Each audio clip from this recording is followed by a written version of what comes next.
안녕하세요. 교통사고 전문 보상가배상TV입니다. 이번 사고에서 눈에 띄는 점 어떤 게 있을까요? 결국은 뒷차가 다 책임져야 되는 명백하게 무과실이 나와야 되는 사고입니다.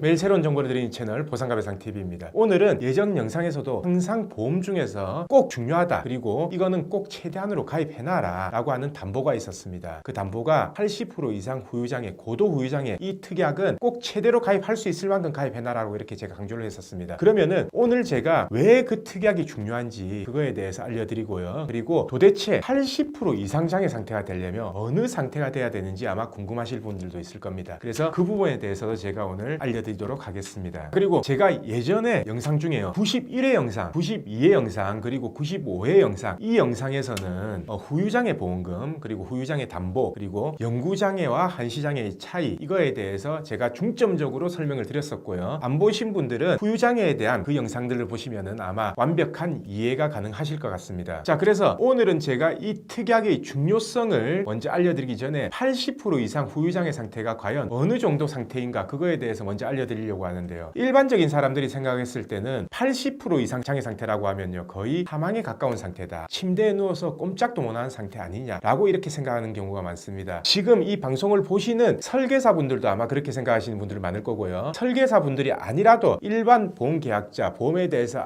무지한 보험계약자분들도 설계사가 모르니까 당연히 모르겠죠. 그래서 오늘 제가 80% 이상 이 장애 상태는 어느 경우에 청구할 수 있다라는 거에 대해서 한번 짚어보도록 할 건데요. 자, 우선 이렇게 생각하시면 됩니다. 한 다리가 절단이 되면 60%예요. 그러면은 한 다리만 절단됐을 때 60%인데 아까 침상에 누워서 꼼짝도 못하는 상태 80%라고 생각하시는 거는 아마 착각일 거죠. 한 다리가 절단된 상태가 60%인데 지금 방송을 보시는 분들 중에 80% 이상 장애 상태는 거의 사망에 가까운 상태다라고 이렇게 생각하시는 분들은 분명히 잘못 생각하고 있다는 거 느끼실 겁니다. 자, 쉽게 말씀드려 볼게요. 우리가 손가락이 예를 들어서 일하다가요, 기계에 빨려 들어갔어요. 그래서 손가락이 다 짓눌렸습니다. 짓눌려서 분명히 골절이 됐기 때문에 수술을 했죠. 그러면은 나중에 재활이 완전히 된다고 하더라도 이 손가락에 대해서 강직이 남을 거 아니에요. 그러면은 이 강직이 5손가락이 다 남았다 치면요, 10%, 그리고 나머지 손가락은 각 5%에서 이 손가락만 해도 30%가 나오는 겁니다. 자, 그러면은 양쪽 손가락이다 그러면 60%인 거죠. 자, 이것만 해도 60%예요. 그러면은 80%까지는 아직 못 미쳤잖아요. 그러면은 우리가 그 담보 중에요, 고도 후유장애 담보, 그리고 고도 장애 연금 담보, 그리고 소득 보상 자금, 이런 것들은 보통 보면은 50% 이상 장애 발생 시에 지급이 되는 보험금이거든요. 근데 그 보험금들이 1천만 원, 2천만 원 이런 것들이 아니에요. 보통 보면은 1억, 2억 이런 담보기 때문에 손가락 이렇게 양쪽 다 다쳤다 라고 한다 하더라도 그 50% 이상 소득 보상 자금, 고도 후유장애 보험금, 그거는 받을 수 있다는 얘기입니다. 그래서 항상 제가 50% 이상, 80% 이상은 많이 가입해놔라. 그리고 상대적으로요, 암진단금이나 뭐 뇌졸중 진단금, 심근경색 진단금, 이런 진단금들보다 보험료가 훨씬 싸요. 그렇기 때문에 이 담보들은 전부 다 중복 보상이 가능하기 때문에 많이 가입하라고 하는 거고, 자, 이 정도만 돼도 아까 50% 이상이다 제가 설명드렸죠. 그러면은 이렇게 생각해 봅시다. 보통 80% 이상 장애에서 보험사하고 분쟁이 많이 있는 경우, 그게 뭐 어떤 경우냐면요, 우리가 뇌졸중 진단금은 많이 가입해요. 근데 뇌졸중이 발생해서 만약에 후유증이 왔다 그러면 보통 마비가 되는 후유증이 오죠. 한쪽이 편마비 되는 후유증. 그러면은 팔도 잘 안 움직이고 다리도 잘 안 움직이게 됩니다. 그러면은 팔, 손목, 팔꿈치, 어깨, 손가락 한 팔만 안 움직인다 생각해 볼게요. 자, 한 팔만 안 움직인다 생각했을 때 각각 하면은 60%가 훨씬 넘어가요. 대신 우리가 한 팔의 최대 한도는 60으로 잡고 있기 때문에 60이 되는 거고, 그리고 다리 쪽에서 어느 정도의 불편함만 있다라고 하더라도 20%는 나오기 때문에 충분히 80%가 넘어간다는 거죠. 그래서 실제로 제가 처리한 사건들도요, 보행해요, 운전도 하고요. 근데 한쪽만 불편한 겁니다. 그래서 실제로는 걸어 다니고 운동하고 그리고 재활하고 실제로 혼자서 운전도 하지만 80% 이상 장애가 나온다는 거예요. 왜냐? 다리에 비해서 상체가 불편하기 때문인 거죠. 자, 물론 그렇습니다. 이 80% 이상 후유장애, 50% 이상 후유장애, 이 장애 진단서를 끊어서 보험사에 청구를 하면은 보험사는 쉽게 주진 않습니다. 왜? 자기들은 이 신경계 장애, 운동 장애, ADLS로만 평가해야 된다라고 이렇게 하지만은 실질적으로 ADLS로 80%는 넘기긴 힘들어요. 그거는 지금 보시는 분들이 생각하는 침대에 누워 있는 경우, 그것만 ADLS로 80%가 나오고요. 혼자서 식사를 할 수 있을 정도만 해도 안 나옵니다. 그래서 이 신경계 장애로 끊는 게 아니라 제가 지금 말한 운동 장애, 팔이 얼만큼 움직이냐, 그리고 손목, 손가락이 얼만큼 움직이냐, 그걸로 장애를 환산한다면은 80%를 그렇게 어렵지 않게 넘길 수 있다라는 거죠. 지금 현재 한국인의 음주 상태나 식습관 이것 때문에요. 뇌혈관 질환은 엄청 많이 옵니다. 이런 후유증들이 바로 아까 제가 말했던 편마비가 되는 거예요. 그렇다면 뇌졸중 진단금만 가입해서 그 위험에만 담보할 게 아니라 그거보다 훨씬 더 돈이 많이 들어가는 앞으로 평생 간병인이 필요할지도 모르는 그런 위험에는 꼭 대비를 하셔야 된다라는 거죠. 저 같은 경우에는요, 이 80% 이상 후유장애라든지 아니면 상해 후유장애 담보, 그거는 아마 제가 넣을 수 있는 한도 내에선 다 넣은 것 같습니다. 일단 상해 후유장애 담보는 10억이 넘어가고요. 그리고 고도 후유장애 담보도 대략 한 5억 정도는 되는 것 같아요. 저는 암 진단금, 입원비 이런 거에서 아낀 보험료를 전부 다 여기로 넣는 편이고요. 왜냐? 암 진단금 3천만 원은 없어도 살지만 나중에 이런 위험이 발생했을 때 평생 간병이 필요할 수도 있습니다. 그때는 냈던 보험료의 수백 배, 수천 배 이상의 효과가 될 수 있기 때문에 저는 이게 진짜 보험의 가치라고 생각하고 있는 거예요. 자, 제가 왜 이거에 대해서 중요하게 생각하냐, 그걸 실제 상담 사례나 아니면 저희 의뢰인이 있었던 사례를 잠시 설명을 드리면요. 자, 초등학생 2명을 둔 가장이에요. 그래서 가장이 모든 이 가정의 경제적인 부담을 전부 다 하고 있었고요. 근데 어느 날 비보호 좌회전하는 차량과 충돌해서 척추에 손상을 입은 겁니다. 그래서 전신마비가 됐고요. 근데 어차피 소송은요, 그리고 판결은 나중에 2년, 3년 뒤에나 이 판결을 받을 수 있기 때문에 2, 3년 동안에 생활이 어려울 수가 있잖아요. 물론 가지급을 받을 수 있지만 이 가지급 나오는 것만으로 생활이 충분하진 않습니다. 근데 이분 같은 경우에요, 이 후유장애 보험금으로 나오는 금액만 한 6억 정도 됐었거든요. 80% 이상 나왔을 때. 그렇기 때문에 이거는 사고일로부터 6개월 뒤에 청구할 수 있는 금액이에요. 후유장애 진단서를 끊어서 청구하면 되니까. 그렇기 때문에 이분 같은 경우에는 나중에 판결금을 받은 소송 그거보다 앞서 받을 이 금액이 충분히 이제 생활할 여력이 됐다는 거죠. 이분 같은 경우에는 그렇게 가입이 잘 된 케이스고요. 반대로 이런 경우가 있었습니다. 본인하고 상대방하고 같이 신호 위반을 한 경우에요. 같이 신호 위반을 해서 과실이 뭐 30%, 40% 이렇게 책정된 상황이거든요. 아직 소송 진행이 안 된 사건입니다. 근데 이분 같은 경우에는요, 실제로 이렇게 고도 후유장애 아니면 상해 사망 후유장애 가입 금액이 훨씬 적었어요. 쳐봐야 뭐 한 1억 정도밖에 안 됐었거든요. 그러면은 아까 가입한 6억, 7억 되는 분에 대비해서 이분은 1억밖에 받을 수 없는 거죠. 근데 두 분 낸 보험료를 비교하면요, 한 달에 3만 원, 4만 원 정도밖에 차이 안 나요. 그렇기 때문에 제가 이 담보에 대해서는 보험료에 대해서 그렇게 큰 부담이 없기 때문에 나중에 만약에 발생할 위험, 큰 위험에 대비해라. 그래서 이 담보는 꼭 가입을 해라. 이렇게 꼭 추천을 드리는 겁니다. 자, 아시겠죠? 이 80% 후유장애 담보, 50% 이상 후유장애 담보, 이거는요, 진짜 많이 다치거나 진짜 장애가 발생했을 때 생기는 보험금은 맞아요. 하지만 그런 위험이 발생했을 때는 앞으로 감당 못한 경제적 위험 상태에 빠질 수가 있기 때문에 꼭 그 위험에 대비하라고 말씀을 드리고 싶고요. 생각보다는 50% 이상 후유장애 보험금, 그리고 80% 이상 후유장애 보험금, 그 보험금이 받기 어렵지 않다라는 것 또한 알고 계시면 좋겠습니다. 자, 그럼 오늘 방송은 여기까지 하고요. 내일도 새로운 주제를 가지고 오겠습니다. 오늘 방송도 끝까지 봐주신 구독자분들 감사드립니다.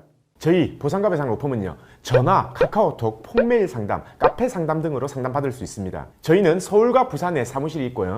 전국 번호는 1544-3102로 문의 주셔도 되고, 카카오톡에서 보상가배상을 검색하셔서 카톡으로 문의 주셔도 됩니다. 그리고 이 영상 댓글란을 보시면 메일로 신청하는 링크를 클릭하셔서 자세하게 작성해 주셔도 저희가 전화를 드리고 있습니다. 단, 이게 후유장애가 남지 않는 2, 3주 진단 같은 경우에는요, 유선 상담을 하지 않고 있는 점 양해 부탁드리겠습니다. 저희 보상가배상 로펌은요, 전화, 카카오톡, 폰메일 상담, 카페 상담 등으로 상담받을 수 있습니다. 저희는 서울과 부산에 사무실이 있고요. 전국 번호는 1544-3102로 문의 주셔도 되고, 카카오톡에서 보상가배상을 검색하셔서 카톡으로 문의 주셔도 됩니다. 그리고 이 영상 댓글란을 보시면 메일로 신청하는 링크를 클릭하셔서 자세하게 작성해 주셔도 저희가 전화를 드리고 있습니다. 단, 이게 후유장애가 남지 않는 2, 3주 진단 같은 경우에는요, 유선 상담을 하지 않고 있는 점 양해 부탁드리겠습니다.